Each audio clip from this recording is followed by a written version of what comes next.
This one really does get under my skin. I had a live stream with an attorney from Veteran Benefits Guide who we had that discussion. It was professional. I am anti-claims consulting company. They were obviously for those claims consulting companies, and we had a very professional discussion. So this is not a dig towards him, but since that live stream, I got my hands on Veteran Benefits Guide contract, and this is what we're going to go through today. And I'm not going to say that he lied to me to my face. We'll give him the benefit of the doubt and say that he just didn't know. But I am going to disprove some things that he did bring up, specifically HIPAA and socials. We're going to talk about hidden fees that are in the contract, okay? And so that's what we're really going to be reviewing today. I know people have very strong opinions about this topic. To be honest with you, I don't really care. I have my opinions. I'm going to be sharing my opinions on why these claims companies are bad for veterans, okay? So jumping straight into this. Also, side note, I've been cleared from a legal perspective to share this contract. I was kind of waiting on that to really pull the plug on this, okay? Or pull the trigger, if you will. But there are tons of notes. I'm going to be skipping a few and really get to the meat and potatoes here. But here we go. The company shall provide any pre-filing and post-filing guidance to clients related to the VA claims process, okay? That sounds like preparing, which is against that Title 38, right? Federal law. That is debatable. I'm not going to get into that. All I'm saying is that sounds like you're using words to define the word preparing, okay? Moving down, client understands and acknowledges that the company's knowledge and aptitude may be comprised of publicly available information, meaning it's already out there. It's free. Between Gunny Google and YouTube, don't even watch my channel, okay?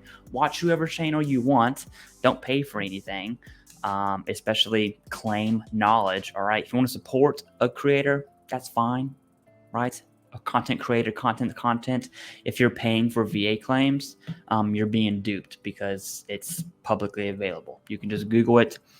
Going down, client understands and acknowledges all those that they do not prepare, present, and prosecute. So this is essentially the backwards version of Title 38, saying that the company does not do it, when in fact that they do in a roundabout way. They may not say preparing, but they shall provide pre-filing and post-filing guidance, okay? Whatever that means, whatever.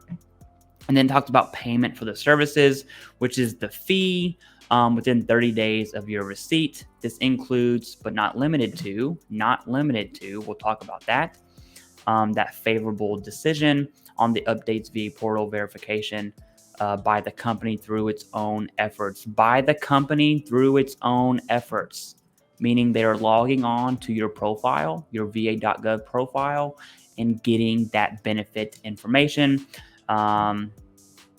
which is illegal. Okay, that's not Title 38 illegal. That's acting on behalf as if they were the veteran without that power of attorney, and that is actually illegal outside of Title 38. Okay, I'm no lawyer though. Don't take my word for it. All right, here's a service fee of 7.5%, which is interest. Pretty crazy. Okay, after 90 days of delinquency, you will be sent to collectors, right? Collections. Now, the discussion I had with the VBG attorney, I asked him why the company doesn't go after those who are sent, or he said they did not send veterans to collections. And I asked him why, and I prefaced it with, is it because what you're doing is illegal and you would lose that battle? I would argue that's the answer. He declined, okay? But essentially they don't send, they can in their contract, but he claimed that they do not do that. Just, food for thought. Here we go. Company will then use its best efforts to assist client with obtaining a further increase in his or her disability rating. Again, sounds a lot like prosecute. All right, no big deal. I'm no lawyer. I'm no, judge when it comes to what do words and definitions mean. but whatever. This is the hidden fee part I really want to look at. Company will pay the cost on behalf of the client for both exams, but client will reimburse company for the second exam, okay?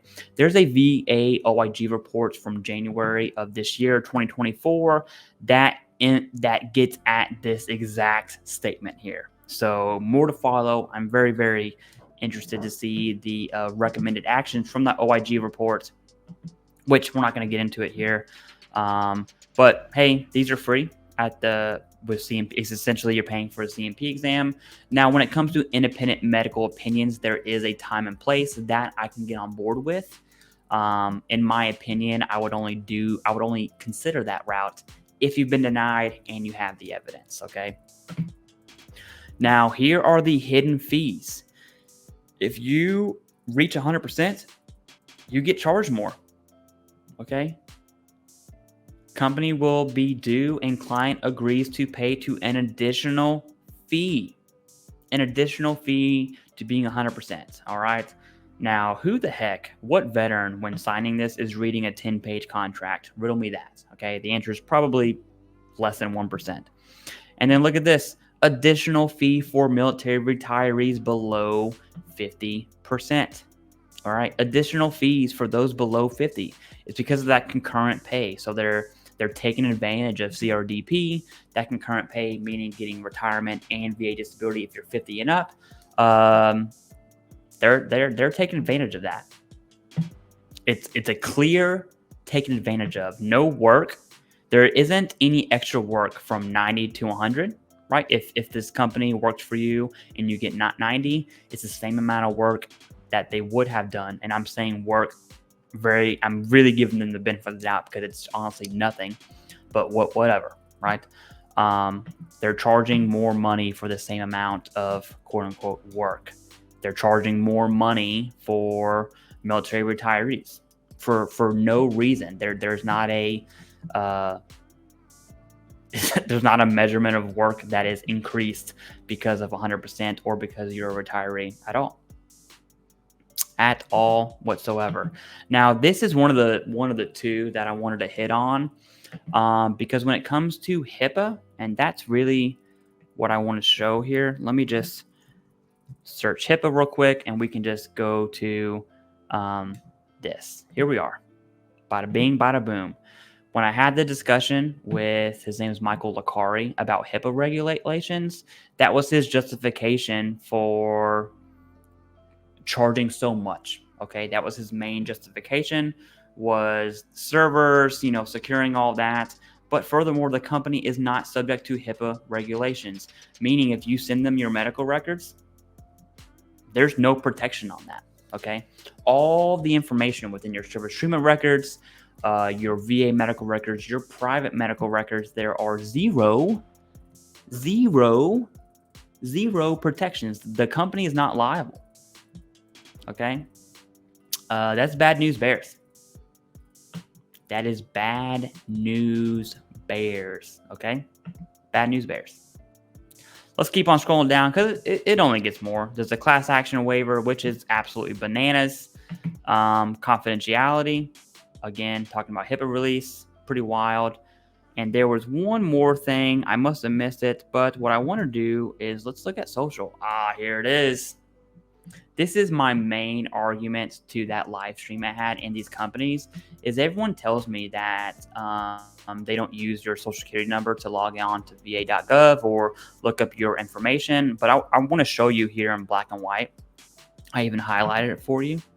Client shall also provide the company with client social security number, home address, telephone number, email address, two-factor authentication there, hello, ding, ding, ding, and other identifying information as the company may require, and will promptly notify the company of any changes in such information.